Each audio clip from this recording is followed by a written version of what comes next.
Hello friends, તમારું સ્વાગત છે મારી ચેનલમાં। આજે આપણે બનાવીશું એકદમ સરસ છૂટા છૂટા બટેકા પૌવાની રેસીપી। તો તમે એકવાર આ રીતે બટેકા પૌવા બનાવશો તો તમારા બટેકા પૌવા પણ ખાવામાં એકદમ સ્વાદિષ્ટ અને બધા જ પૌવા એકદમ છૂટા છૂટા બનશે, બિલકુલ પણ એકબીજા સાથે ચીપકશે નહીં। આ રીતે તમે બટેકા પૌવા બનાવીને બાળકોને લંચ બોક્સમાં પણ આપી શકો છો। તો ચાલો બનાવીએ। રેસીપી સારી લાગે તો વિડીયોને લાઇક કરજો, વધારેમાં વધારે શેર કરજો। અને જો તમને મારી રેસીપીઓ સારી લાગતી હોય અને હજી સુધી ચેનલને સબસ્ક્રાઇબ ના કરી હોય તો સબસ્ક્રાઇબ કરીને બાજુમાં રહેલા બેલ આઇકન બટનને પ્રેસ કરજો, એટલે નવી નવી રેસીપીના નોટિફિકેશન આવશે। તો ચાલો બનાવીએ। અહીંયા સૌથી પહેલાં તો બટેકા પૌવા બનાવવા માટે મેં 3 કપ જેટલા ચોખાના પૌવા લઈ લીધા છે। તો આટલા માપમાંથી તમે 2 થી 3 લોકોને સર્વ કરી શકો એટલા તમારા બટેટા પૌવા બનીને તૈયાર થશે। તો પૌવામાં ઘણું બધું ડસ્ટ હોય છે, તો સૌથી પહેલાં તો આપણે પૌવાને સારી રીતે વોશ કરવાના છે। તો હવે પૌવા ઉપર આપણે આ રીતે પાણી ઉમેરીશું અને એકદમ હળવા હાથેથી આપણે પૌવાને ઉપર નીચે કરતા જઈને સારી રીતે ધોઈ લઈશું।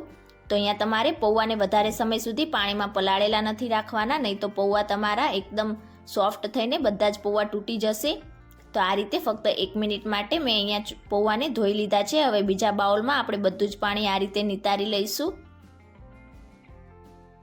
અને હવે ફરીથી આપણે પૌવામાં પાણી ઉમેરીશું અને એ જ રીતે પૌવાને ઉપર નીચે કરતા જઈને સારી રીતે ધોઈ લઈશું। તો અહીંયા ફક્ત પૌવાને 2 જ વાર આ રીતે આપણે પાણી ઉમેરીને ધોવાના છે। તો આ રીતે ધોવાઈ જાય એટલે ફરીથી આપણે બાઉલમાં બધું જ પાણી નિતારી લઈશું અને ફક્ત 1 ચમચી જેટલું પાણી રાખીશું અને હવે પૌવાને આપણે 10 મિનિટ માટે રેસ્ટ આપીશું, એટલે આપણા પૌવા એકદમ સરસ રીતે બધા જ પૌવા ફૂલી જશે।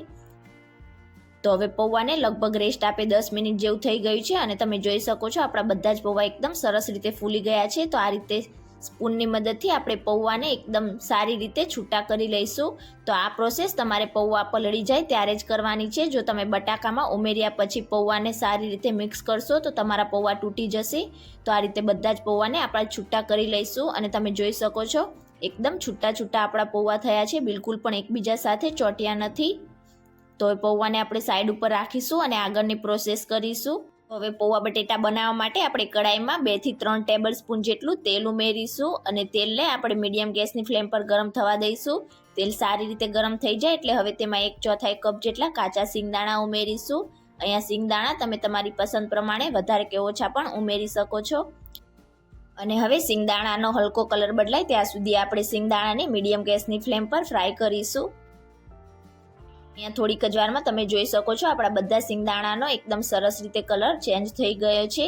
તો હવે ગેસની ફ્લેમ આપણે સ્લો કરીશું અને બધા સિંગદાણાને આપણે બાઉલમાં નીકાળી લઈશું।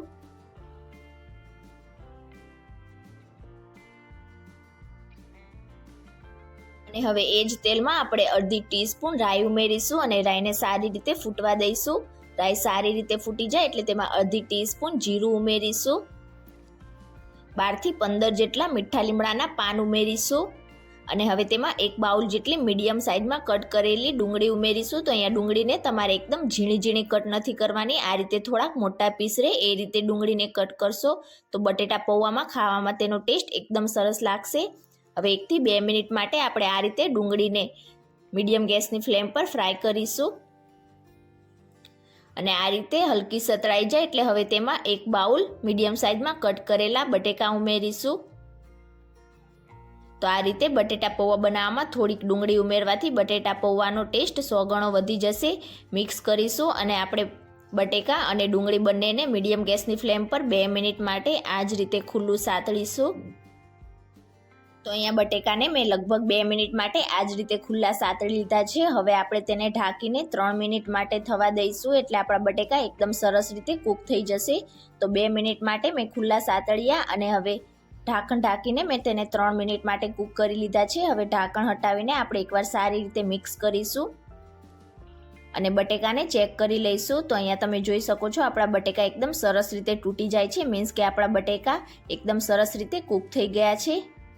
તો હવે તેમાં આપણે 2 થી 3 ઝીણા કટ કરેલા લીલા મરચાં ઉમેરીશું। આ બટેટા પૌવામાં આપણે લાલ મરચું પાવડરનો ઉપયોગ નથી કરવાના, તો લીલા મરચાંનું પ્રમાણ તમે તમારા ટેસ્ટ પ્રમાણે વધારે કે ઓછું પણ કરી શકો છો। અહીંયા મેં બહુ તીખા ના હોય તેવા મરચાં લીધા છે।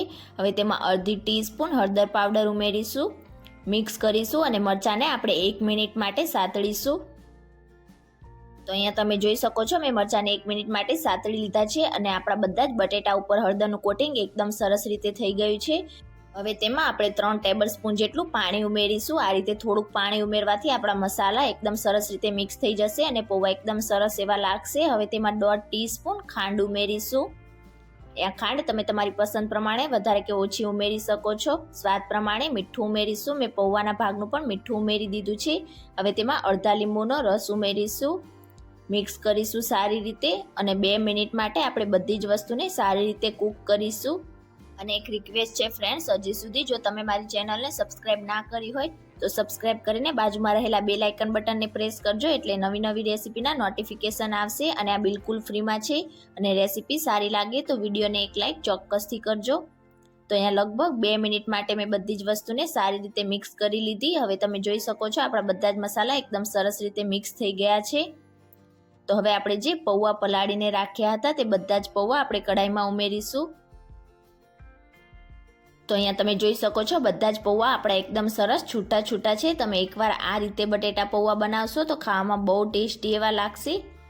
અને હવે એકદમ હળવા હાથેથી આપણે બધા જ મસાલા અને બટેકા સાથે પૌવાને સારી રીતે મિક્સ કરીશું.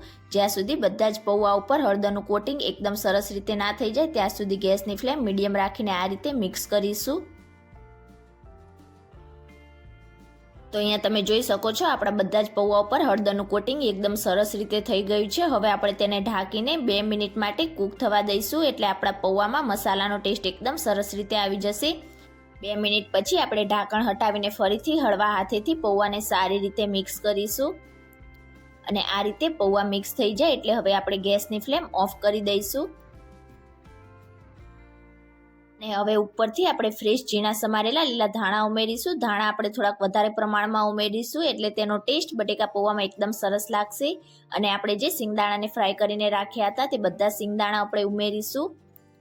અને હવે ફરીથી આપણે એકદમ હળવા હાથેથી બધા જ પૌવાને સારી રીતે મિક્સ કરીશું.